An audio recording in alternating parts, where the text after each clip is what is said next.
జీవజలములు ఇస్తాను అంటివి, జీవజలములు ఇస్తాను అంటివి. అమ్మా అమ్మా అని కమ్మగా పిలిచేవా, రమ్మని పిలిచే నీ కృపయే ప్రభు, నీ చింతకు నడిచే నీ కృపయే ప్రభు. అమ్మా అమ్మా నాకున్న రోగములను వేధించగా, 12 వేళగా బాధపడితిని. నాకున్న రోగములను వేధించగా, 12 వేళగా బాధపడితిని. నిన్ను తాకగా స్వస్థపడితిని, నిన్ను తాకగా స్వస్థపడితిని. సమాధానము నేను పొందియుంటిని, సమాధానము నేను పొందియుంటిని.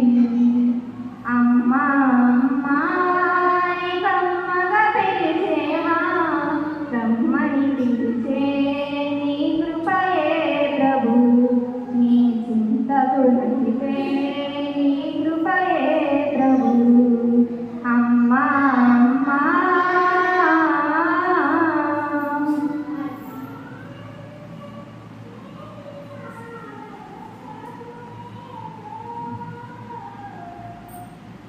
ఎంత మంచి ప్రేమ నీది యేసయ్యా, నీలా ప్రేమించేది ఎవరయ్యా. ఎంత మంచి ప్రేమ నీది యేసయ్యా,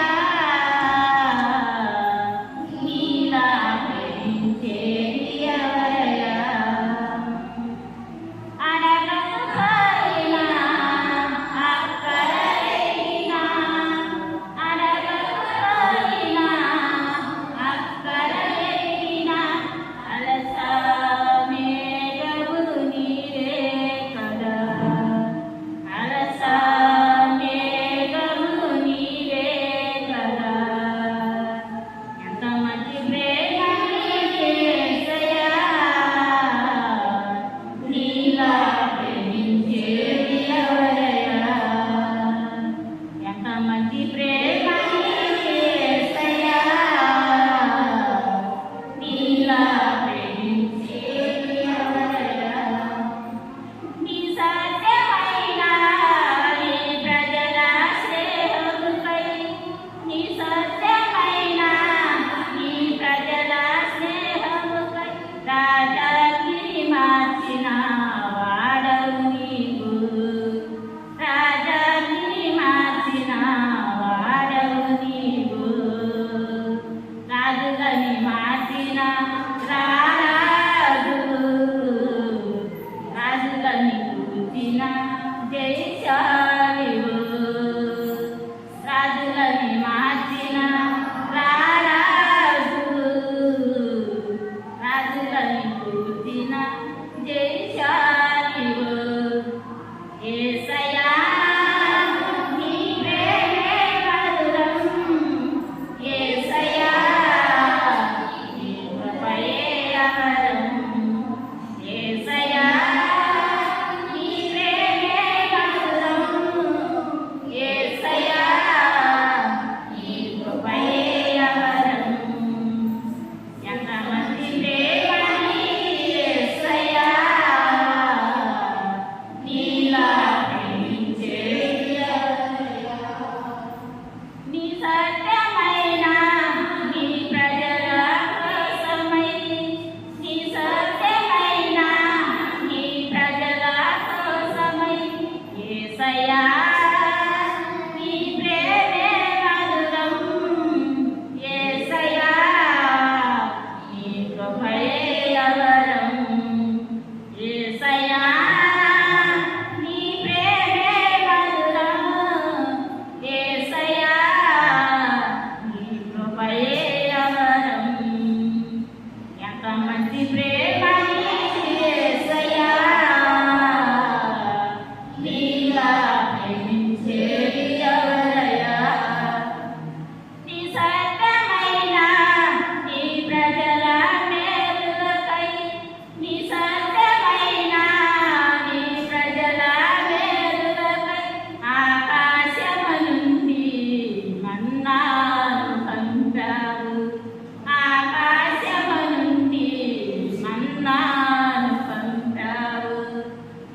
పంటను తీర్చిన బలవంతుడా మారని మధురముగా మార్చినవాడా పంటను తీర్చిన బలవంతుడా మారని మధురముగా మార్చినవాడా యేసయ్యా యేసయ్యా నీ కృపయే వరం యేసయ్యా నీ ప్రేమే మధురం యేసయ్యా నీ కృపయే వరం ఎంత మంచి ప్రేమ నీది యేసయ్యా నీలా ప్రేమించే ఎవరయ్యా ఎంత మంచి ప్రేమ నీది యేసయ్యా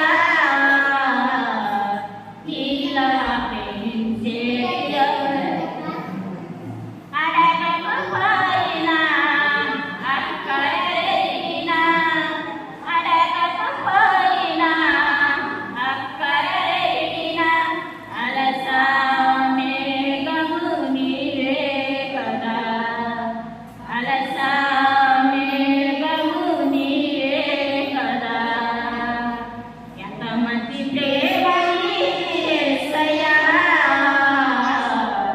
నీలా ప్రేమించే ఎవరయ్యా ఎంత మంచి ప్రేమ నీది యేసయ్యా నీలా ప్రేమించే ఎవరయ్యా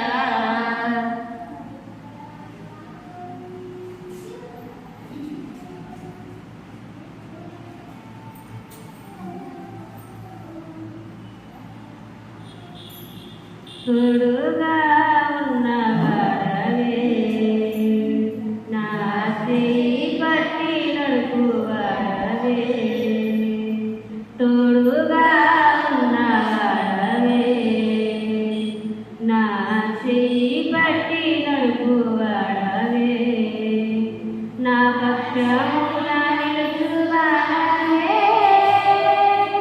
నా ధైర్యము నీవే యేసయ్యా నా పక్ష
చూసిన కన్న తండ్రివే ఒడిలో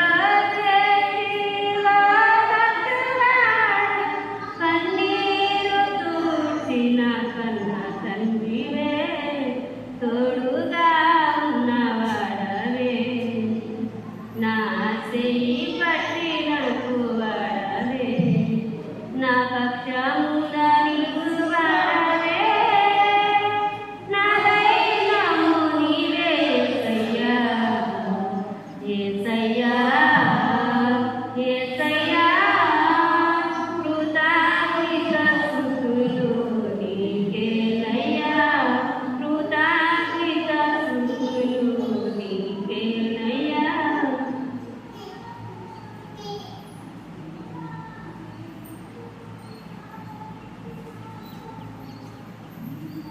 నీవుగాక నాకిలలో ఎవరు లేరయ్యా జీవిత యాత్రల ఒంటరినై సాగి వెళ్తున్నా నీవుగాక నాకిలలో ఎవరు లేరయ్యా జీవిత యాత్రల ఒంటరినై సాగి వెళ్తున్నా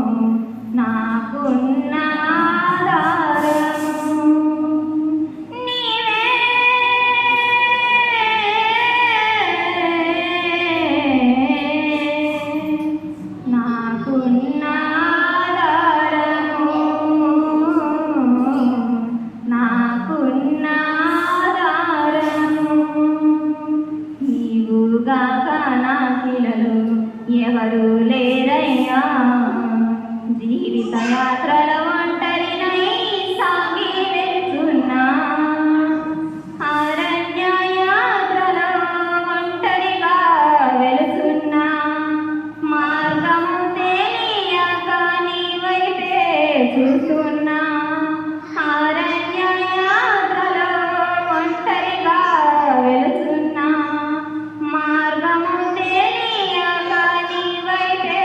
చూస్తున్నా మార్గము నీవే వెలుగు నీవే మార్గము నీవే వెలుగు నీవే నేనున్నానని అన్నావు మార్గము నాకు చూపావు నేనున్నానని అన్నావు మార్గము నాకు చూపావు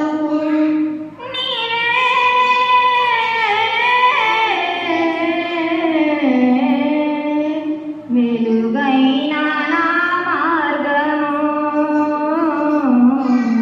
వెలుగైన నా మార్గము నీవుగాక నాకిలలో ఎవరు లేరయ్యా జీవిత యాత్రల ఒంటరినై సాగి వెళ్తున్నా నమ్మిన వారు నన్ను విడిచి వెళ్ళారు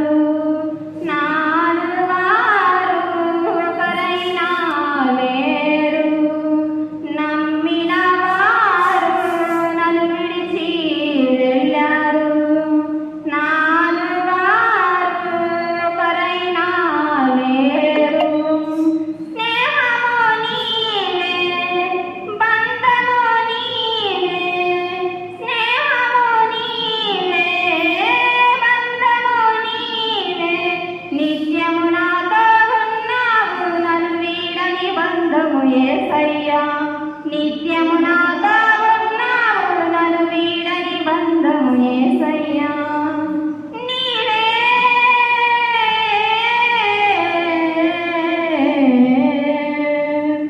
నాకున్న అతిశయము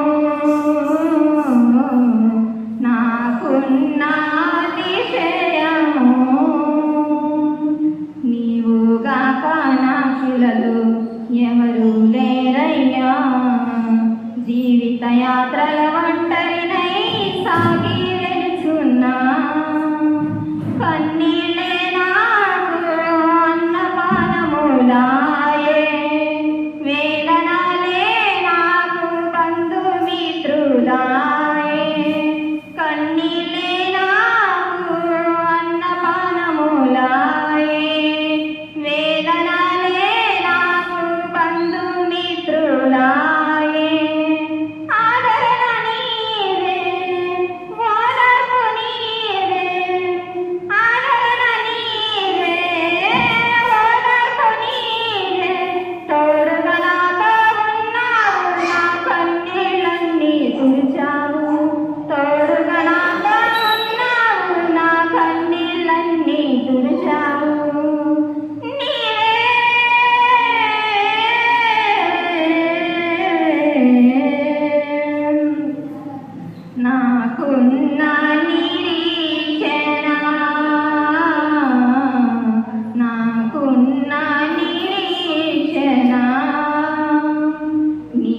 నీవుగాక నాకిలలో ఎవరు లేరయ్యా జీవిత యాత్రల ఒంటరినై సాగి వెళ్తున్నా నీవుగాక నాకిలలో ఎవరు లేరయ్యా జీవిత యాత్రల ఒంటరినై సాగి వెళ్తున్నా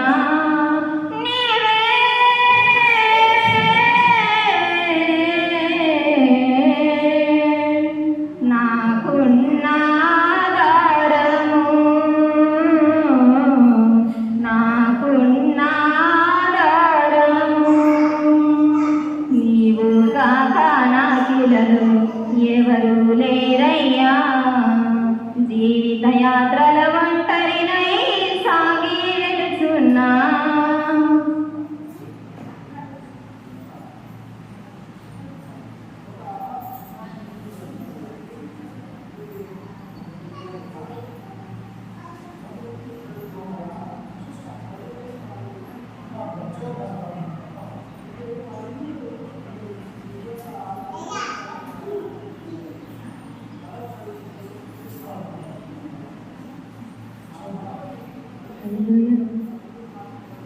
స్తుతి నేను పాడగా నా యేసయ్యా ఈ దీనుని మొర నీవు ఆలకించవా స్తుతి నేను పాడగా నా యేసయ్యా ఈ దీనుని మొర నీవు ఆలకించవా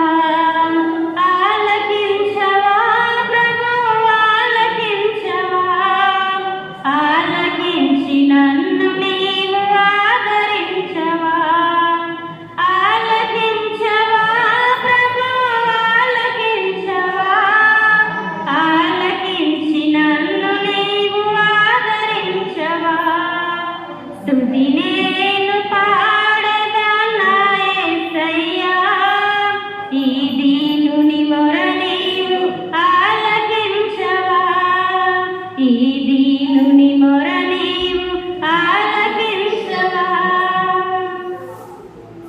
అనేకులకు నేనేమో ఒక వింతను అయినా నీవే నాకు ఆశ్రయదుర్గం అనేకులకు నేనేమో ఒక వింతను అయినా నీవే నాకు ఆశ్రయదుర్గం నడువలేను యేసయ్యా నడిపించవా నా జీవిత కాలమంతా తోడుండవా నడవలేను యేసయ్యా నడిపించవా నా జీవిత కాలమంతా తోడుండవా ఆలకించవా ప్రభు ఆలకించవా ఆలకించి నన్ను నీవు ఆదరించవా ఆలకించవా ప్రభు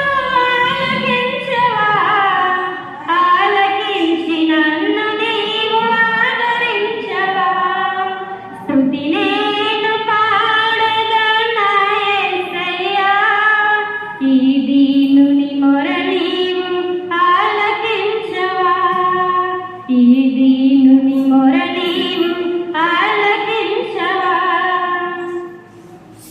తల్లి గర్భమునందు నేనుండగా నీ కన్నులు నన్ను చూచి ఎన్నుకున్నవి తల్లి గర్భమునందు నేనుండగా నీ కన్నులు నన్ను చూచి ఎన్నుకున్నవి నేను పుట్టిన నాటి నుండి నేటి వరకు నా దేవుడ నీవై నన్ను ఆదుకుంటివి నేను పుట్టిన నాటి నుండి నేటి వరకు నా దేవుడ నీవై నన్ను ఆదుకుంటివి ఆలకించవా ప్రభు ఆలకించవా ఆలకించి నన్ను నీవు ఆదరించవా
ఈ దీనుని మొర నీవు ఆలకించవా, ఈ దీనుని మొర నీవు ఆలకించవా. హల్లెలూయా.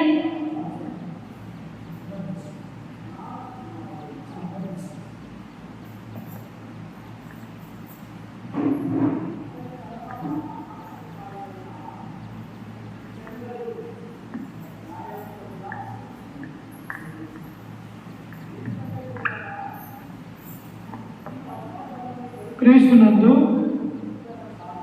ఈ మధ్యాహ్న కాల సమయంలో కూడి వచ్చిన సకల పరిశుద్ధులకును చిన్న బిడ్డలకును మన రక్షకుడు ప్రభు అయినటువంటి యేసుక్రీస్తు నామమున మీ అందరికీ వందనాలు తెలియజేస్తూ ఉన్నాను. మనమందరము కూడా మరి యొక్క ఆదివారం రోజున సంఘముగా సమకూడి ఇప్పటి వరకు ప్రార్థన పాఠం ద్వారా మనము దేవుని భయపరుచుకుని ఉన్నాం. చిన్న ప్రార్థన చేసుకుని ఆ తదుపరి దేవుని యొక్క వాక్యాన్ని మనం అందరం కూడా నేర్చుకుందాము. ప్రార్థన. మమ్మల్ని మిక్కిలిగా ప్రేమించిన మా ప్రియ పరలోకపు తండ్రి, నీ ఘనమైన అత్యున్నతమైన నామానికి వందనాలు, స్తుతి స్తోత్రములు తండ్రి. గడిచిన కాలమంతయు గడిచిన దినములన్నీ మమ్మల్ని కాచి కాపాడి మా యొక్క జీవితంలో తండ్రి మనకు శ్రేష్టమైన ఈ ప్రభు దినాన్ని మా అందరికీ అనుగ్రహించి తండ్రి మమ్మల్ని అందరినీ సజీవుల లెక్కలో ఉంచినందుకు తండ్రి ఈ పాదాలకు వందనాలు, స్తుతి స్తోత్రములు తండ్రి. ఇదిగో ఎక్కడైతే ఇద్దరు ముగ్గురు కూడి నా నామములో ఏకీభవించుతారో అటు వారి మధ్య నేను ఉంటానని సెలవిచ్చిన దేవా, ఈ మధ్యాహ్న కాల సమయంలో తండ్రి మేమందరం కూడా నీ యొక్క సన్నిధిలో చేరి అయా తండ్రి యథార్థమైన హృదయంతో నిన్ను ఆరాధించబోతూ ఉంటుండగా మమ్మల్ని అందరినీ దీవించి ఆశీర్వదించి బలపరచండి తండ్రి. ఇదిగో తండ్రి ఇప్పటి వరకు ప్రార్థన ద్వారా పాటల ద్వారా తండ్రి నిన్ను మహింపరచుకుని ఉన్నాము. ఇదిగో పరిశుద్ధ గ్రంథంలో నుంచి ఈ వాక్యాన్ని ప్రకటించబోతూ ఉంటుండగా నిలవబడ్డటువంటి నేను నిరుత మాత్రుని తండ్రి. ఇదిగో తండ్రి నన్ను నిలవబెట్టుకుని తండ్రి నీ బిడ్డలకును మాకును ఏ మాటలైతే అవసరమయ్యుంటూ ఉన్నాయో ఆ వాక్యాన్ని బోధించడానికి సామర్థ్యాన్ని జ్ఞానాన్ని నాకు అనుగ్రహించండి తండ్రి. ఇదిగో వినుచున్నటువంటి నీ బిడ్డల యొక్క హృదయాన్ని తెరవండి తండ్రి. ఈ వాక్యము నీ బిడ్డలు మా యొక్క హృదయాలలో ఫలించి ఫలాభివృద్ధి చెందుటకు సహాయం అనుగ్రహించగలరని యేసు పరిశుద్ధ నామమున ప్రార్థించి అడిగి వేడుకుంటున్నాము తండ్రి. ఆమేన్. క్రీస్తునందు ప్రియమైనటువంటి ఈ మధ్యాహ్న కాల ఆదివారం నాకు కూడి వచ్చిన సకల పరిశుద్ధులకు మరొకసారి యేసుక్రీస్తు నామమున వందనాలు తెలియజేస్తూ ప్రతి ఆదివారం కూడా ఒక్కొక్క అంశాన్ని బైబిల్లో ఉన్నటువంటి మాటల్ని మనం నేర్చుకుంటూ ఈ క్రైస్తవులుగా ఉన్నటువంటి మనమందరము భౌతిక సంబంధమైనటువంటి ఆహారంతో పాటు ఆత్మ సంబంధమైనటువంటి జీవాహారమైనటువంటి దేవుని యొక్క వాక్యాన్ని కూడా మనం తినేవారిగా ఉండాలి. భౌతిక సంబంధంగా ఎంత బలంగా ఆహారం మనము మన యొక్క పిల్లలకు పెడుతూ ఉన్నామో పరలోకమందున్నటువంటి దేవుడు కూడా ఆత్మ సంబంధంగా మంచి జీవాహారాన్ని తన యొక్క గ్రంథం లోకములో మనకు అందించినట్టుగా మనం చూస్తున్నాం. అందుకే దేవుని యొక్క వాక్యాన్ని మనమందరము కూడా జాగ్రత్త కలిగి వినాలి. వింటేనే తప్ప దేవుని యొక్క వాక్యము మనకు అర్థం కాదు. అందుకే నేటి అంశం వచ్చేసి ప్రతి క్రైస్తవుడు తనను తాను పరీక్షించుకోవాలా. అంశం పేరు వచ్చేసి ప్రతి క్రైస్తవురాలు తనను తాను ఏం చేయాలా? పరీక్షించుకోవాలి. ఎలాగా? పాపం అనే లోకంలో నుండి పాపులుగా ఉన్నటువంటి మనము యేసుక్రీస్తును నమ్ముకొని విశ్వాసము కలిగి మారు మనసు పొంది మనము పాప క్షమాపణ నిమిత్తము బాప్తిసం పొంది తన యొక్క రక్తంలో కడగబడి తన సంఘంలో చేర్చబడిన తర్వాత మనమందరం ఇప్పుడు ఏమైపోయామట? క్రైస్తవులు అన్నమాట. అంటే క్రీస్తును ధరించుకున్నటువంటి వారు. క్రీస్తు మన ఎదుగుతున్నాడు. దేవుని యొక్క కుమారుడుగా పరిశుద్ధులుగా యేసు క్రీస్తు నామమున బాప్తిసం పొందిన మనమందరం కూడా యొక్క లోకములో ఎవరికి పిలువబడతామంటే ఇది క్రైస్తవులు, ఈమె క్రైస్తవురాలు, ఈయన క్రైస్తవుడు అని ఆ పేరనేది బిరుదనేది దేవుడు మనకి ఇచ్చాడు. అయితే క్రైస్తవులుగా మారిన తర్వాత మన యొక్క జీవితంలో ఎలా ఉన్నాము? ఈ రోజు నేను ఎలా బ్రతకగలుగుతున్నాను ఈ లోకములో? ఉదయం లేచిన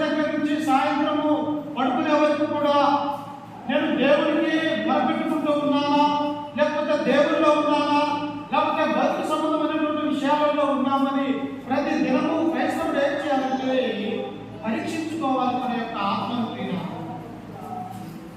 అందుకనే ఎలా పరీక్షించుకోవాలంటే పిల్లరా చూడండి, ఒకసారి గలతీయులకు రాసినటువంటి పత్రిక అపోస్తలుడైనటువంటి పౌలు గారు గలతీయులకు సంఘానికి రాసినటువంటి పత్రిక 6వ అధ్యాయము 3-4 వచనాలను మనం చదువుకుందాం. గలతీయులకు రాసినటువంటి పత్రిక 6వ అధ్యాయము 3-4 వచనాలు. ఎవడైనను వట్టివాడై ఉండి తాను ఎన్నికైన వాడని ఎంచుకొనిన ఎడల తన్ను తానే మోసపరుచుకొనును. ప్రతివాడును తాను చేయు పనిని పరీక్షించి చూచు. ఇక్కడ ఏమంటుంది? ప్రతివాడును తాను చేయు పనిని పరీక్షించి చూచుకునవలెను. చూసారా? ప్రతివాడు ఈ లోకంలో ఉన్నటువంటి ప్రతి ఒక్కరూ కూడా మనము ఎన్నికైనటువంటి వారిగా ఉన్నాము. ఎవరి ద్వారా? దేవుడి ద్వారా, ఆయన కుమారుడైనటువంటి క్రీస్తు ద్వారా ఈ లోకంలో ఎన్నికైనటువంటి సంఘములో సమాజంలో ఉన్నటువంటి మనము ఏం చేయాలంటే, అందుకని ఇక్కడ పౌలు ఉన్నాడు, ఆయన ప్రతివాడును తాను చేయు పనిని పరీక్షించి చూసుకోవలను. ఎలా క్రైస్తవుల యొక్క జీవితాన్ని జీవిస్తూ ఉన్నప్పుడు అనేకమైనటువంటి ఆటుపోట్ల యొక్క లోకంలో మనకు ఎదురైతే ఉంటాయి. కొన్నిసార్లు ఎదురు ద్వారా, కొన్నిసార్లు అనేకమైనటువంటి సమస్యల ద్వారా దేవుడి యొక్క మందిరానికి వెళ్ళి దేవుడిని ఆరాధిస్తామంటే ఇంట్లో అనేకమైనటువంటి సమస్యలు వస్తాయి, బయట సమస్యలు వస్తాయి. వీటి ద్వారా నా దేవుడిని నేను ఆరాధించగలుగుతున్నానా, లేకపోతే నా దేవుడి నుండి నేను దూరం అయిపోతున్నానా అని ప్రతి ఒక్క క్రైస్తవుడు ఏం చేసుకోవాలన్నా పరీక్షించాలి. పరీక్షించుకోవాలి. నేను సరిగా ఉన్నానా, నేను సరిగా లేనా అని ప్రతి ఒక్కరు కూడా పరీక్షించుకోవడం ఉండాలని అపోస్తలుడైన పౌలు చదివిస్తున్నాడు. ఎందుకంటే పిల్లరా, గలతీయ ప్రాంతంలో ఉన్నటువంటి వారందరూ కూడా మొదట దేవుని యొక్క వాక్యాన్ని అపోస్తలుడైన పౌలు బోధించినప్పుడు వారు మంచిగానే ఉన్నారు. విన్నటువంటి వాక్యాన్ని విశ్వసించి ఏం చేశారో తెలుసా? పౌలును బట్టబలం చేసి ఒక గొప్ప పెద్దవారిగా, స్వార్థికులుగా, ఒక దేవుడిగా చూసినట్టుగా గలతీయ ప్రాంతంలో ఉన్నటువంటి ఆ ప్రజలు వాళ్ళు అలా అనుకున్నారు. కానీ ఎక్కడే వారు ఏమైపోయారంటే పతనమైపోయారు. వేరే వాళ్ళు వచ్చి చెప్పినప్పుడు వీళ్ళు మానవులు మాత్రమే, మేము దేవుడు కావాలని అపోస్తలుడైన పౌలు మందమా చెప్తూ ఉన్నప్పుడు, అయితే మానవులైతే మిమ్మల్ని మేమెందుకు దేవుడిగా కావాలని వాళ్ళ యొక్క విశ్వాసము అప్పటికప్పుడే వెళ్ళిపోయినట్టుగా మనం చూస్తాం. అంటే ఒక మనుష్యుడు ఒక్క రోజులోనే బాప్తిసం పొంది సాయంత్రం కన్నా ఏమైపోయారంటే గలతీలో ఉన్నటువంటి ఆ ప్రాంతపు వాళ్ళు తిరిగి లోకంలో పడిపోయారు. అందుకనే పౌలు ఇక్కడ ఉన్నాడు. ఏమంటున్నాడు? 3వ వచనంలో ఆయన ఒకసారి మనం చదువుతున్నాం చూడండి. ఎవడైనను వట్టివాడై ఉండి తాను ఎన్నికైన వాడనని ఎంచుకొని ఎడల తన్ను తానే మోసపరుచు. నువ్వు వట్టివాడివే, నీవు బలంగా శక్తిగా ఎప్పుడు తయారవుతావు? నీవు ఆత్మ సంబంధమైనటువంటి దేవుని యొక్క వాక్యం ఉన్నప్పుడు, నీవు ప్రతి దినము కూడా దేవుని యొక్క సన్నిధానానికి వెళ్ళి ఆయన యొక్క ప్రార్థనా జీవితాన్ని కలుగుతూ ఉన్నప్పుడు నీవు ఎన్నికైన వాడిగా ఉంటావు. కానీ ఈనాడు చూస్తూ ఉన్నప్పుడు బాప్తిసం పొందుతాను కానీ దేవుని యొక్క మందిరానికి రాదు. బాప్తిసం పొందిన క్రైస్తవులని ఆ పేరు పిలిపించుకుంటారు కానీ ఆ యొక్క క్రీస్తు యొక్క శరీరంలో రక్తంలో వారు పాల్పంచుకుని ఉండదు. కానీ ఎందుకు ఏమని చెప్పుకుంటారు? మేము క్రైస్తవులమే అంటాము. నీవు క్రైస్తవులు అయితే నీవు దేవుని యొక్క మందిరానికి రావాలి. నీవు క్రైస్తవులు అయితే దేవుని యొక్క ఆజ్ఞల ప్రకారం నడుచుకోవాలి. అందుకని ఇక్కడ ఉంటాడు, ఎవడైనా వట్టివాడై ఉండి వాడు నేను ఎన్నికైన వాడని తలంచుకునే వాడు పనికిరాని వాడు అని అపోస్తలుడైన పౌలు చెబుతున్నాడు. అందుకని మన యొక్క జీవితంలో కూడా మనం ఏం చేయాలంటే ప్రతి దినము కూడా ఏం చేయాలంట? పరీక్షించాలి. ఎలా పరీక్షించాలి ఒకసారి చూడండి. అపోస్తలుల కార్యములు 17వ అధ్యాయము. అపోస్తలుల కార్యములు ఎలా పరీక్షించాలో దేవుడు సెలవిస్తూ ఉన్నాడు.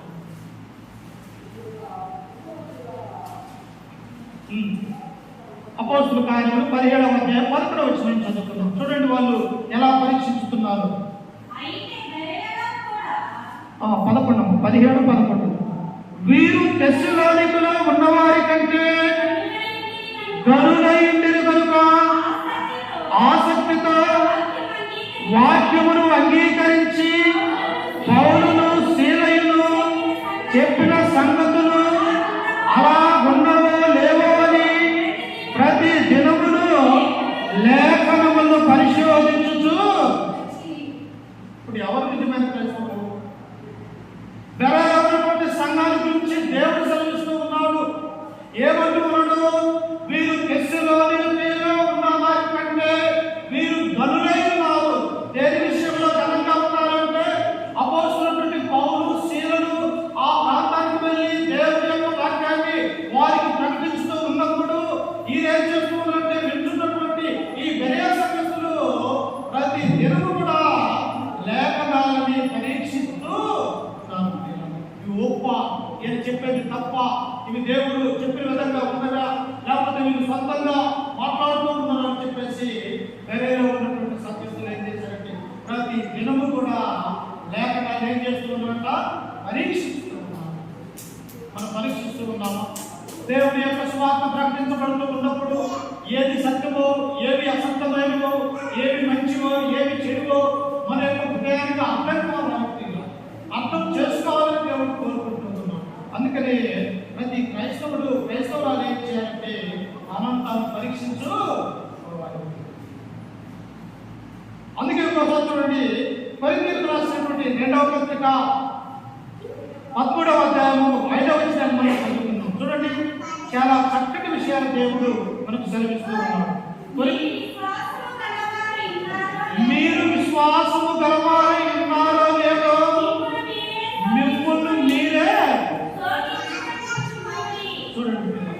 కొరింథీయులో ఉన్నటువంటి సంఘాన్ని గురించి దేవుడు సెలవిస్తూ ఉన్నాడు. ఓ కొరింథీయులారా, మీరున్నటువంటి లోకము పాపముతో నిండి ఉన్నది. మీరున్నటువంటి పట్టణము విగ్రహాలతో నిండి ఉన్నటువంటి పట్టణము. మీ పక్కన ఉన్నటువంటి వారు, ఎదురున్నటువంటి వారు, మీరు నివసిస్తున్నటువంటి ఆ ప్రజలు ఎలాంటి వారంటే దేవుని ఎక్కడటువంటి వారుగా కొరింథీయులు ఉన్నారు. ప్రియులారా, అట్టి కొరింథీ పట్టణములో మీరు క్రీస్తును నమ్ముకొని క్రీస్తును ధరించుకొని ఉన్నారు కనుక అక్కడ ఏమంటూ ఉన్నారంటే మీరు విశ్వాసము గలవారై ఉన్నారో లేదో అని మిమ్మల్ని మీరే శోధించుకోవాలి.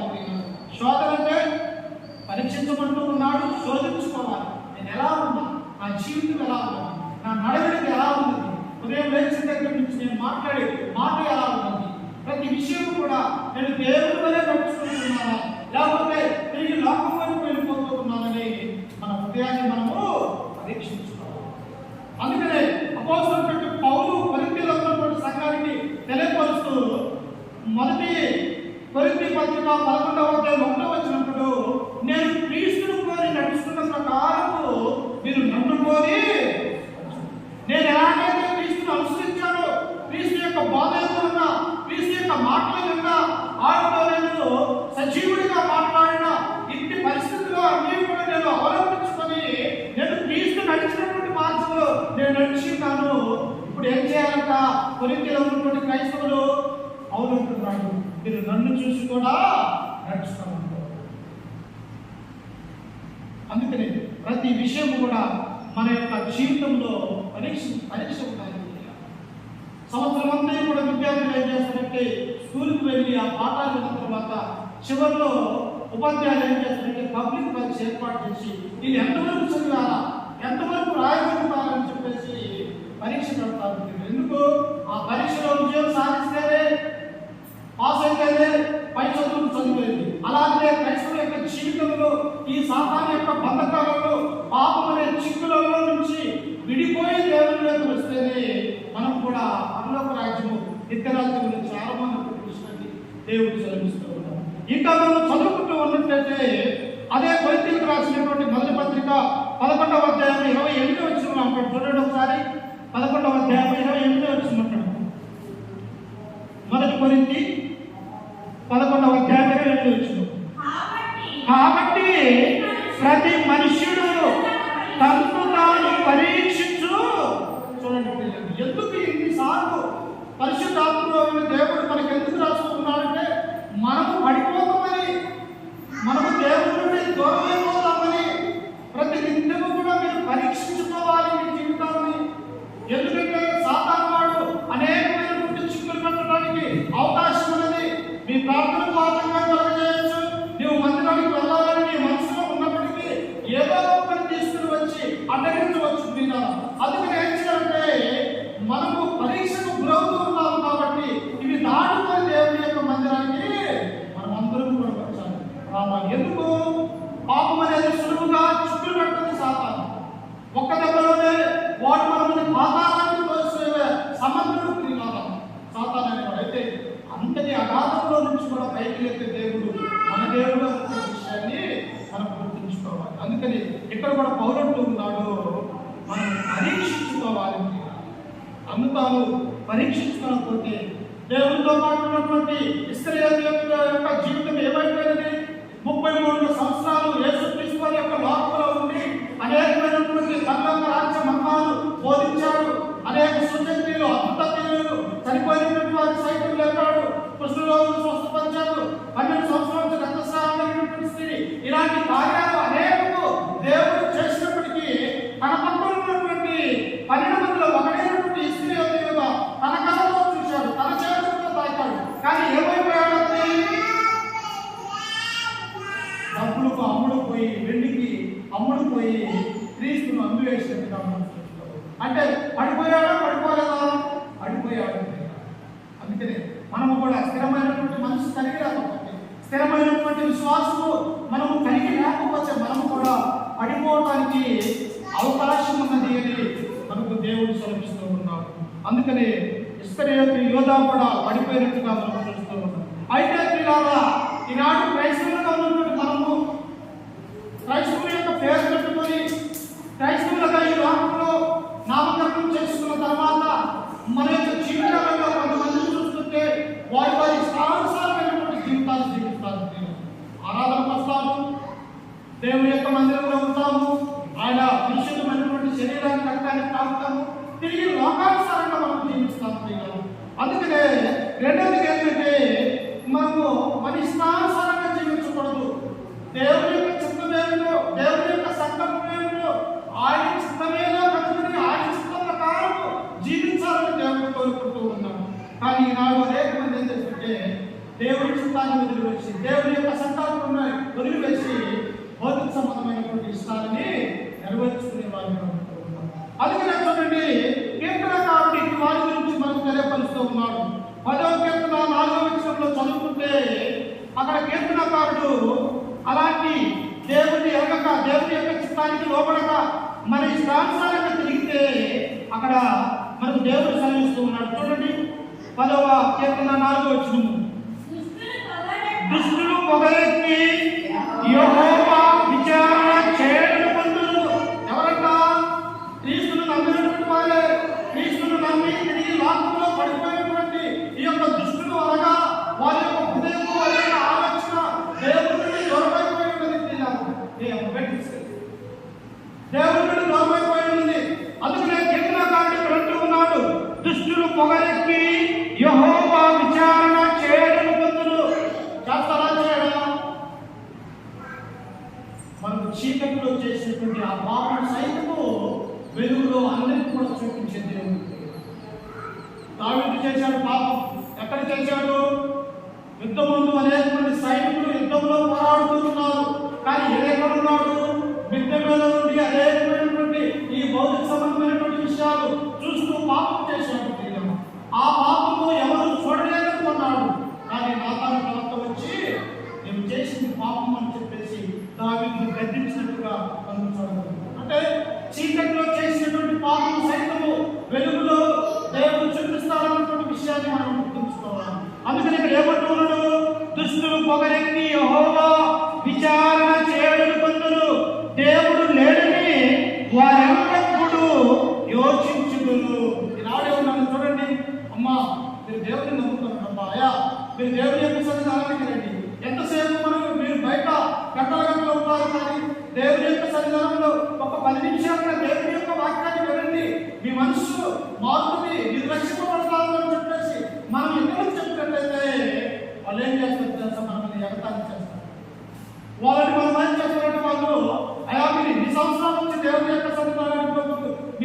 సంపాదించాలని మనకే ప్రశ్న వేసేవాళ్ళు. ఎందువల్ల వాళ్ళు ఏమనుకుంటున్నారు? హృదయంలో దేవుడు లేడనుకుంటూ ఉన్నారు. ఏదో కొంతకాలం మనం ఈ లోకంలో ఉండడానికి వచ్చాము, ఆ తర్వాత మరణిస్తాము, మరలా లోకం అనేది లేదని వాళ్ళు కూర్చున్నారని ఈ కీర్తనకారుడు అంటూ ఉన్నారు. ఇంకా వాళ్ళు ఎలా ప్రవర్తిస్తున్నారో చూడండి. 5వ వచనంలో వారెల్లప్పుడూ భయము మానుకొని ప్రవర్తింతురు. ఎవరికంట? లోకంలో ఉన్నటువంటి వారు, క్రీస్తు నుంచి వెడలిపోయినటువంటి వారు, వారి యొక్క ఒంట్లో, వారి యొక్క హృదయంలో దేవుని యొక్క భయం అనేది కాక ప్రవర్తించిపోతారు. ఈనాడు పిల్లలుగా ఉన్నటువంటి వారు తల్లిదండ్రులు భయం లేకపోతే ఏమైపోతారు? భ్రష్టులైపోతారు. ఏమైపోతారు? తిరుగుపోతులు అయిపోతారు. వాళ్ళు నరహంతకులు అవుతారు. తల్లిదండ్రులు చంపేవాళ్ళు అవుతారు, కొట్టేవాళ్ళు అవుతారు. అన్నదమ్ముల యొక్క ప్రేమ తిరిగారు. అందుకనే ఇక్కడ ఏమంటున్నాడంటే భయము లేకపోతే వాళ్ళు ఏం చేస్తారంటే వాళ్ళు భయం మానుకొని ప్రవర్తిస్తున్నారు. కాబట్టి దుష్టులు ఎలా ఉంటారన్నా దేవుడికి దూరమైపోయినటువంటి వారు వారి యొక్క బ్రతుకు అంటే దేవుడికి దగ్గరగా ఉన్నటువంటి మన బ్రతుకులు, మన మాట తీరు కానీ, మనం చూపించే ప్రేమ కానీ, ఇతరుల మనం అభిమానించే అభిమానం కానీ ఎలా ఉంటుంది? ఇష్టమనే ఉంటుంది. అందుకని దేవుడు అంటాడు, అడుగుడి మీకు ఇయ్యబడును, వెతుకుడి వెతుకుదును, తట్టుడి. నీకు జ్ఞానం లేదు, దేవుడు అడుగు నీకు జ్ఞానాన్ని ఇస్తాడు. నీకు చదువు లేదు, అడుగు దేవాలకు చదువు కావాలి. నీ బైబిల్ చదువుకోవటం దేవుడు నీకు చదువుతో పాటు జ్ఞానాన్ని, ఆస్తి, ఐశ్వర్యాన్ని ఇస్తాడు. సొలొమోను దేవుని అడిగాడు, అయ్యా ఇంత లేనటువంటి నీ యొక్క జనాంగాన్ని పరిపాలించడానికి రాజుగారి ఉన్నాను, కానీ ఇదిగో ఈ జనాంగానికి నీతి న్యాయాలు జరిపించడానికి నాకు జ్ఞానం లేదని చెప్పేసి పరలోకమున్నటువంటి దేవుడు అడిగినప్పుడు దేవుడు ఏమన్నాడు తెలుసా? సొలొమోను, నీవు ఈ లోక సంబంధమైనటువంటి ఆస్తి, ఐశ్వర్యము నన్ను అడగలేదు, గుర్రాలని, రైతులను నన్ను అడగలేదు, కానీ జ్ఞానం ఇవ్వమని నన్ను అడిగావు. కాబట్టి ఇదిగో జ్ఞానంతో పాటు నీకు సమస్త సంపదను అనుగ్రహిస్తాను. చూసారా? మన పిల్లలకి మనం రూపాయి అడిగితే 5 రూపాయలు ఇచ్చేవాళ్ళు కదా. అయితే మన పిల్లలకు ఎలాంటి ప్రేమ? ఇది భౌతిక సంబంధమైనటువంటి ప్రేమ. ఇది ఎంతవరకే, కానీ ఆకాశంలో భూమిని నిర్మించి తన చేతులతో మనల్ని నిర్మించినటువంటి ఆ దేవుడు మనకి ఏది కావాలో మనకు ముందుగా తెలుసు. కాబట్టి ఆయన మనకు అన్నీ కూడా ఇస్తాడు. అందుకనే మత్తయి సువార్తలో ఏమి తిందుమో ఏమి త్రాగుదుమో అని మీరు విచారించుకోవాల్సిన అవసరం లేదు. ఎందుకు? అన్ని మీ దేవుడికి మీకు తెలుసు. ఏం కావాలో, ఈ క్షణం ఏం కావాలో, ఇప్పుడు ఏం కావాలో ఆ పరమందున్నటువంటి దేవుడికి తెలుసు. కాబట్టి దుష్టులు ఎలా ఉంటారట? దుష్టులు పొగరెక్కి దేవుడు ఎక్కడ ఉన్నాడు విచారణ చేయడని అనుకుంటారు. మనమైతే అలా ఉండకూడదు, మనం పరీక్షించుకోవాలి. అందుకే ఇంకా మనం గమనిస్తూ చూడండి, అదే 14వ కీర్తన చూడండి ఒకసారి. 14వ కీర్తన మొదటి విషయం చదువుతున్నాం.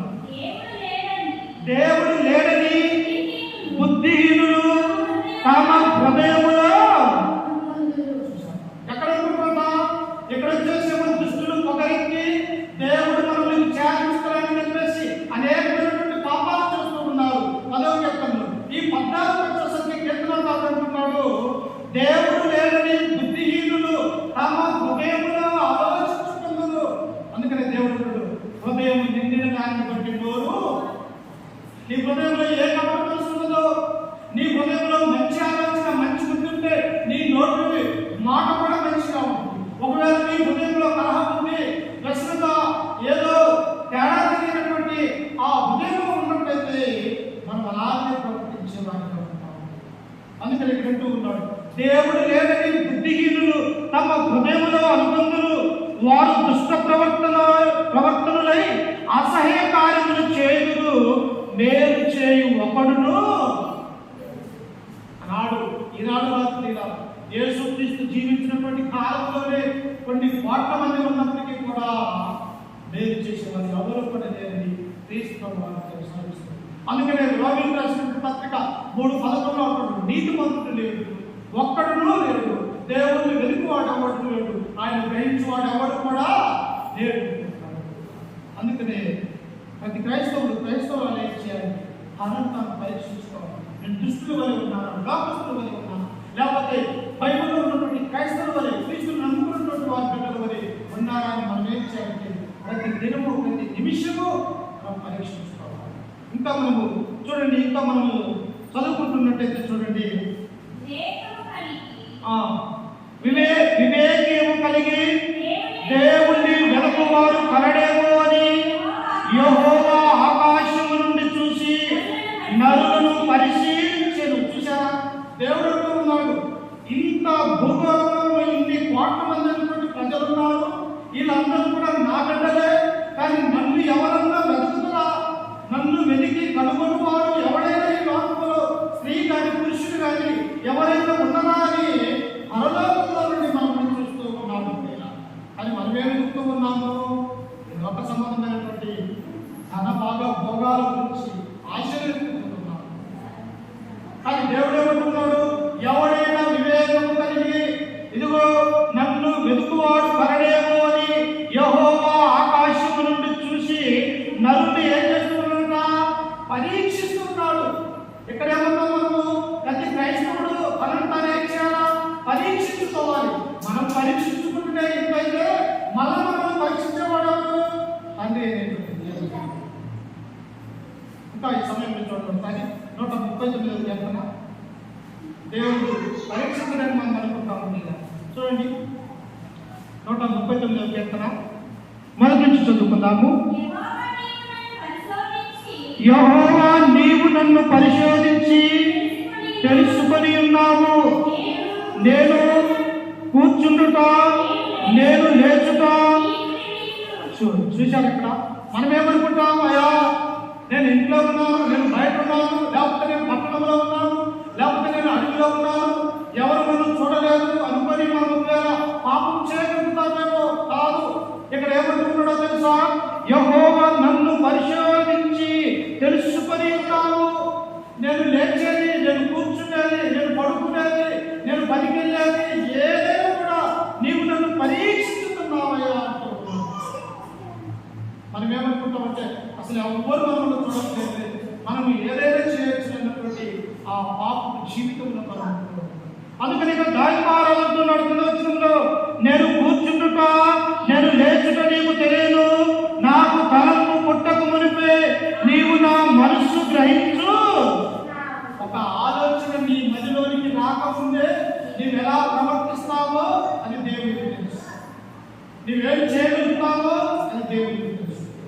మన దేవుడు సర్వాంతరాన్ని ఆయన సర్వాంతరాన్ని అన్ని చోట్ల ఎలా ఎడిపల్లిలో ఉండగలడు, అలాగే ఒంగోలులో ఉండగలడు, ఈ జిల్లా ఈ యొక్క దేశంలో ఉండగలడు, అలాగే ప్రపంచంలో ఉన్నటువంటి ఎన్ని భౌగోళికంగా భూమి ఎంతవరకు ఉంటుందో అంతరంగా ఒకే రీతిగా ఒకే విధంగా ఉండేవాడు. అందుకని ఆయన సర్వాంతరామి అంటే అన్ని చోట్ల ఒకే సమయంలో అంతరంగా ఉండేవాడుగా మన దేవుడిని మనం చూస్తూ. అందుకని ప్రియులారా, యెహోవా కూడా మనల్ని పరీక్షిస్తున్నాడు. ఆ బిడ్డలు ఎలా ఉన్నారు? ఆ బిడ్డలు దేవుని మందిరానికి వెళ్తూ ఉన్నారా? విశ్వాసం కలిగి ఉన్నారా? నమ్మకం కలిగి ఉన్నారా? ప్రార్థన జీవితం కలిగి ఉన్నారని దేవుడు మనల్ని పరీక్షిస్తూ ఉన్నాడు. కాబట్టి మనము కూడా ప్రతిరోజు నేను ఎలా ఉన్నాను, ఎలా జీవించగలుగుతున్నాను, ఇతరులతో నా ప్రవర్తన ఎలా ఉన్నది, నా నడవడిక ఎలా ఉన్నది, నా భర్త ఎవరా, నా యొక్క భార్య ఎవరా, దేవుడు నాకు ఇచ్చినటువంటి పిల్లలు ఎవరా, నేను ఎలా ఉన్నానని ప్రతి దినము కూడా మనం పరీక్షించుకునే వారిగా ఉండాలి. అందుకనే దేవుడు మూడవది ఏమంటున్నాడంటే దుష్టులతో క్రైస్తవులు సహవాసం చేయకూడదు అన్నారు కదా. దుష్టులు పొగరెక్కి యెహోవా విచారణ చేయడం వంతులు అని మనం చూసాం. మూడవది ఏమంటున్నాడు? క్రైస్తవులు అన్నటువంటి ఎవరైనా కానీ క్రైస్తవులుగా క్రీస్తుని నమ్ముకున్నటువంటి వారందరూ కూడా దుష్టులతో సహవాసం అనేది చేయకూడదు. ఎందుకు ఏమంటున్నాడు కీర్తనకారుడు? దుష్ట సాంగత్యము మంచి నడవడిని చెడగొట్టున్నప్పుడు అపోస్తున్నటువంటి పౌరుడు. ఇక్కడ ఏమంటాడు కీర్తనకారుడు? దుష్టుల ఆలోచన చెప్పులు నడవక, పాపల మార్గమందు నిలవక, అపహాస్యం కూర్చుండక యెహోవా ధర్మశాస్త్రమును ఆనందించుచు నివారాత్మక ధ్యానించువాడు ధన్యుడు. మరి మనం చదువులేదు కొంతమంది, మీరు అనుకోవచ్చు చదువులేదు కదా, మీరంటే చదువుకున్నావు కాబట్టి ఇవన్నీ కూడా నేర్చుకుంటూ ఉంటారు. మరి సెల్ ఆపరేటర్ చేస్తున్నారు కదా, సెల్లు ఏం కావాలో దాన్ని చూసుకుంటూ ఉన్నాముగా. అదే ఆలోచన బైబిల్ మీద పెడితే ఒక్కొక్క అక్షరాన్ని నేర్చుకోలేము మనము. చాలా ఆలోచించండి. అందుకనే మనం ఏం చేయకూడదు? దుష్టులతో సహవాసం మనం చేయకూడదు. ప్రియుల సహవాసం చేస్తే ఏమైపోతాము? మనము కూడా ఈ లోకంలో పడిపోవడానికి అవకాశం ఉంటుంది. చూడండి ఒకసారి కొరింథీయులకు రాసినటువంటి 2వ పత్రిక 6వ అధ్యాయము 14 నుంచి 18 వచనాలు మనం చదువుకుందాం. కొరింథీయులకు రాసినటువంటి 2వ పత్రిక 6వ అధ్యాయము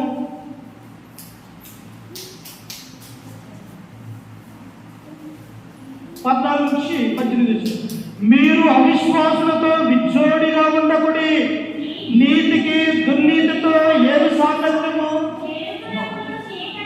వెలుగునకును చీకటికి ఏమి పొత్తు, క్రీస్తునకు బెనియాలతో ఏమి సందర్భము, అవిశ్వాసతో విశ్వాసకి పాలెక్కడిని. చూశారా, పౌలుడు ఉన్నాడు, కొరింథీయులారా, మీ పాప జీవితంలో నుంచి మీరు బయటకు వచ్చి క్రీస్తు యొక్క సంఘంలో ఆయన యొక్క శరీరంలో మీరు నిలబడి ఉన్నారు, తిరిగి మీరు లోకం వైపు వెళ్ళిపోతూ ఉన్నారు కనుక అందుకని పౌలుడు ఉన్నాడు తన పత్రిక ద్వారా, మీరు అవిశ్వాసులతో విచ్చోడిగా ఉండబడి అంటున్నారు. అవిశ్వాసం ఏం చేస్తాడు? ఆదివారం అయితే సినిమాలు వెళ్ళాలనుకుంటాడు. విశ్వాసం ఏం చేస్తుంది? ఎప్పుడు 10 గంటలు అయిద్దా, ఎప్పుడు 10:30 అయిద్దా, అక్కడ ప్రార్థన పెట్టారని చెప్పి తన మనసులో తల్లినప్పుడు కూడా విశ్వాసం అనుకుంటారు, త్వరగానే నా దేవుని యొక్క సన్నిధానానికి వెళ్ళాలని. అందుకని ఇక్కడ అంటూ ఉన్నాడు కింద వచనంలో, నీతికి దుర్నీతితో ఏమి సాంగత్యము, ఏమి సహవాసము, నీతి దుర్నీతి రెండు కావు. అలాగే దుష్టుడు విశ్వాసి కలవకూడదని దేవుడు కోరుకుంటూ ఉన్నారు. అందుకనే క్రీస్తుకు సాతానుతో ఏం సంబంధము, వెలుగుకు చీకటికి పొత్తబడింది ఉందమ్మా. వెలుగు రాగానే చీకటి ఏమైపోతుంది? పారిపోతా. నువ్వు ఈ చీకటి అంతా ఇప్పుడు రాత్రికాల సమయంలో చూడండి, ఏ ఒక్క వెలుగు కూడా లేకపోయినప్పుడు అగాధమైనటువంటి చీకటి వస్తుంది. ఒక అగ్గిపెట్టెతో ఒక భూమిని వెలిగించి చూడండి, అక్కడ ఆ ప్రదేశం అంతా ఇక్కడ ప్రకాశించుకుంటుంది. ఎందువల్ల? ఈ వెలుగుకు చీకటికి అసలు సంబంధం లేదు. అలాగే క్రైస్తవ యొక్క జీవితానికి లోకంలో ఉన్నటువంటి వాటితో, లోకంలో ఉన్నటువంటి స్త్రీలతో కానీ మనం ఏం చేయకూడదు, కలిసి మెలిసి ఉండటానికి ఉండకూడదు. దేవుడు ఉపయోగపడితే వారు నడిచే మార్గంలో మనం పడిపోవడానికి అవకాశం ఉందని దేవుడు సెలవిస్తున్నాడు. అందుకనే దుష్టులతో క్రైస్తవులు ఏం చేయకూడదంట? సహవాసం చేయకూడదు. ద్వితీయోపదేశకాండము 7వ అధ్యాయము 3వ వచనాన్ని మనం చదువుకుందాం. చూడండి, మోషే వరకు సెలవిస్తూ ఉన్నాడు. ద్వితీయోపదేశకాండము 7వ అధ్యాయం 3వ వచనము, నీవు వారితో బియ్యమన్నకూడదు, వారి కుమారునికి నీ కుమార్తె ఇయ్యకూడదు. చూశారా, ధర్మశాస్త్రం చెబుతున్నటువంటి మాటలు. ఒక అవిశ్వాసి అయ్యి అన్యుడయ్యి దేవుడిని ఎలగనటువంటి వారితో నీవు పిల్లలు చేసుకోకూడదు, నీ ఇంటిలో ఉన్నటువంటి కుమార్తెను వాడికి ఇవ్వకూడదు. ఇది ధర్మశాస్త్రం యొక్క రూలు. మనం అనుకుంటూ ఉంటాం, ఈనాడు మనం క్రైస్తవులు విశ్వాసం చేసుకోకపోతే జరిగే నష్టాన్ని భయంకరమైనటువంటి లాగా. ఒకనాడు యెహోషాపాతు, రాజైనటువంటి యెహోషాపాతు తన కుమారుడైనటువంటి యెహోరాముకు ఎక్కడో అన్య ప్రదేశమైనటువంటి అన్య రాజ్యమైనటువంటి తూరు సీదోను ప్రాంతానికి చెందినటువంటి ఆ యొక్క ఆహాబుకు ఎవరు చేశాడు పెళ్లి? యెజబెలు చేశాడు. ఆహాబు ఎవరు చేశాడు? యెజబెలు చేసుకున్నాడు. యెజబెలు ఎవరు? దుర్మార్గురాలైనటువంటి స్త్రీ. ఇతను ఎవరు? ఇశ్రాయేలు యొక్క రాజకుమారుడైనటువంటి ఆయన ఆహాబు తిరిగాడు. అయితే చివరికి భార్య మాట్లాడినటువంటి యొక్క ఆహాబు ఏమైపోయాడంటే, ఇశ్రాయేలు యొక్క దేశమంతా కూడా విగ్రహాలతో నిండిపోయింది. ఎందువల్ల? భార్య మాట విన్నందున ఆహాబు యొక్క కుటుంబము నాశనమైపోయినట్టుగా మనము కూడా ప్రియులా క్రైస్తవులతో వాళ్ళు ఎలాంటి వారైనా వారితో సహవాసం చేయాలి, వారితో మనం మాట్లాడాలి. కానీ దుష్టులకు, దుర్మార్గులకు దూరంగా ఉండటమే మంచి ధర్మం మనకు సెలవిస్తుంది.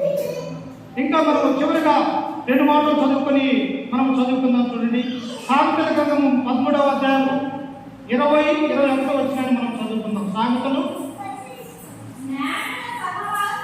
13:20 వచనము, జ్ఞానుల సహవాసము చేయువాడు జ్ఞానము గలవాడగును. చూశారా, ఎవరైతే జ్ఞానం కలిగి ఉన్నాడో, నీకు జ్ఞానం లేకపోయినా ఆ వ్యక్తితో నీవు సహవాసం కలిగి ఉంటే అతని జ్ఞానం పొందుకోవచ్చు. నువ్వు అవిశ్వాసమేంటి, విశ్వాసంతో నీవు సహవాసం కలిగి ఉంటే నీవు కూడా విశ్వాసం కావడానికి అవకాశం ఉన్నది. ప్రియులారా, ఇది ఎలాంటి వాడు?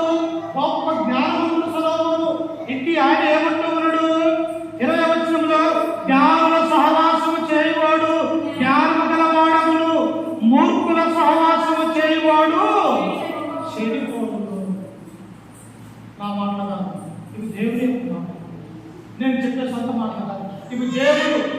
వంటి ప్రవక్తల ద్వారా తన భక్తుల ద్వారా మనకు రాయించినటువంటి గ్రంథంలో ఉన్నటువంటి మాటలు. దుష్టుల యొక్క సహవాసం చేస్తే ఏమైపోతుందట? వాడు చెడిపోవును. రెహబాము ఏమయ్యాడు? తన తండ్రి సొలొమోను గొప్ప జ్ఞానవంతుడు. ఆయన పుట్టినటువంటి కుమారుడు రెహబాము చెడ్డ స్నేహితుల యొక్క మాటలు విని రాజ్యాన్ని రెండుగా చీల్చిపోయినాడు. అంటే తన జీవితం కోల్పోయేది కాక 12 గోత్రాలు ఏమైపోయాయంటే 10 గోత్రాలు ఒక పక్క వెళ్ళిపోయినవి, 2 గోత్రాలు మాత్రమే రెహబాము చేతిలో ఉంది. అంటే ఎందుకు? దుష్టులతో సహవాసం చేయడం వలన, దుష్టులతో సాంగత్యం చేయడం వలన, దుష్టుల యొక్క మాట వినడం వలన రెహబాము యొక్క జీవితము అతనమైపోయింది. నేను ఆ జీవితం కూడా దేవుడు నటించినటువంటి స్వల్ప జీవితములు మనం ప్రతిరోజు కొన్ని గంటల ప్రతి నిత్యం కూడా దేవుని యొక్క వాక్యాన్ని వినాలి, గ్రహించాలి, విశ్వాసంతో సహవాసం కలిగి ఆయన యొక్క సన్నిధిలో మనం ఎల్లప్పుడూ ఉన్నట్లయితే దేవుడు మనల్ని మన కుటుంబాన్ని దీవించి ఆశిస్తున్నాడు. అందుకని ప్రతి క్రైస్తవులు ఏం చేయమన్నాడు? తమ విశ్వాసాన్ని పరీక్షిస్తున్నాడు. కాబట్టి ఇప్పటి వరకు వార్తపైన మీ అందరికీ మన రక్షకుడు ప్రభు అయిన యేసుక్రీస్తు నామమున వందనాలు తెలియజేస్తూ ఈ యొక్క వాక్యాన్ని ముగించుకుంటూ ఉన్నాను. ప్రార్థన చేసుకుని ఆరాధన కార్యక్రమాన్ని జరిగించుకుందాం. ప్రార్థన. సకల ఆశీర్వాద కారణాభూతులైన మా ప్రియ పరలోకపు తండ్రి, నీ ఘనమైన అత్యున్నతమైన నామానికి వందనాలు, స్తుతి స్తోత్రములు తండ్రి. గడిచిన కాలమంతయు గడిచిన జన్మలన్నీ మమ్మల్ని కాచి కాపాడి మా యొక్క జీవితంలో తండ్రి మరొక శ్రేష్టమైన యొక్క ఆదివారముల తండ్రి నీ యొక్క పాద సన్నిధానములో చేరి ఆత్మతోను సత్యముతో నిన్ను ఆరాధిస్తూ ఉంటుండగా మమ్మల్ని దీవించి ఆశీర్వదించి బలపరచండి తండ్రి. ఇదిగో ఎప్పుడెవరికి తండ్రి ప్రార్థన పాటల ద్వారా వాక్యము ద్వారా నిన్ను మహిమపరుచుకుని ఉన్నాము తండ్రి. ఇదిగో చెప్పబడినటువంటి నీ మాటలు తండ్రి ప్రతి క్రైస్తవురాలు మనల్ని తాను పరీక్షించుకోవాలని నీ వాక్యం చదివిస్తుంది. మా యొక్క జీవితంలో తండ్రి మేము పరీక్షించుకోవాలని అయా విశ్వాసం కలిగినటువంటి జీవితం జీవిస్తూ ఉన్నామా, లోకస్తుల వలె నడుచుకుంటూ ఉన్నామని మమ్మల్ని మేము పరీక్షించుకొని బ్రతుకుటకు సహాయం చేయండి తండ్రి. మధ్యాహ్న కాల సమయంలో తండ్రి అయా నిలవబడినటువంటి నేను నీ యొక్క మాటలు ప్రకటించబడి ఉంటుండగా తండ్రి నీ బిడ్డ యొక్క హృదయాన్ని తెరవండి తండ్రి. అందులో నీ యొక్క మాటలు తండ్రి హృదయంలో దాచుకుని తండ్రి అనేకులకు కూడా చెప్పుటకు సహాయం క్రియించండి తండ్రి. జరగబోయే కార్యక్రమం అంతట్లో ఆరాధన విషయం అంతట్లో మీరు తోడుగా నీడగా ఉండి మాకు సహాయం అనుగ్రహించగలని క్రీస్తు యేసు నామమున ప్రార్థించి అడిగి వేడుకుంటున్నాము తండ్రి. ఆమేన్. అందరి పొందలు ప్రాముఖ్యమైనటువంటి ఆరాధనలకు వచ్చాము. ఎవరు అల్లరి చేయొద్దు. పిల్లలు అల్లరి చేసేవాళ్ళు బయటకు వెళ్ళొచ్చు. ఎవరు అల్లరి చేయొద్దు. పరిశుద్ధ గ్రంథంలో నుంచి మత్తయి సువార్త 26వ అధ్యాయము 26వ వచనాన్ని మనం చదువుకుందాం. 26.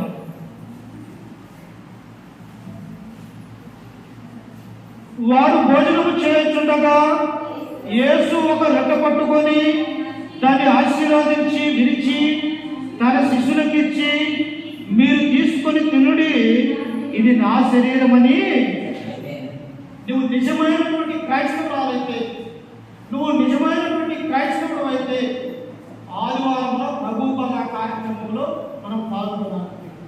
అది ఎంతటి బాధలు ఉండని, ఎంతటి వ్యాధులు మన యొక్క జీవితాలు ఉండని, మనము దేవునితో మనకు మంచి సంబంధం కలిగి ఉండాలంటే, తండ్రితోటి పరిశుద్ధాత్మతో సహవాసం కలిగి ఉండాలంటే ఆయన కుమారుడైనటువంటి క్రీస్తు యొక్క శరీరము, ఆయన యొక్క రక్తంలో మనం పాల్పంచుకునేవారు.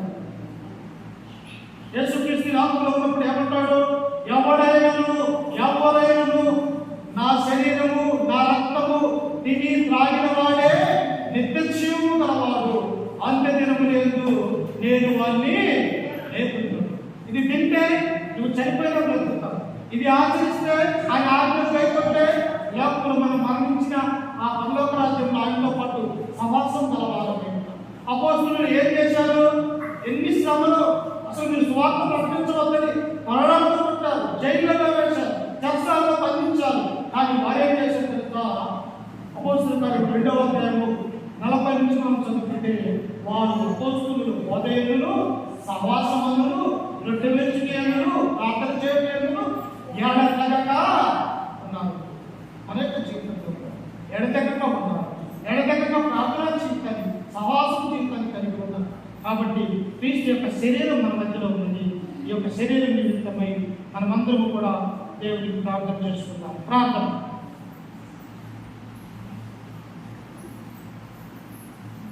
మమ్మల్ని మిత్రుగా ప్రేమించిన మా ప్రియ పరలోకపు తండ్రి, నీ ఘనమైన అత్యున్నతమైన నామానికి వందనాలు, స్తుతి స్తోత్రములు తండ్రి.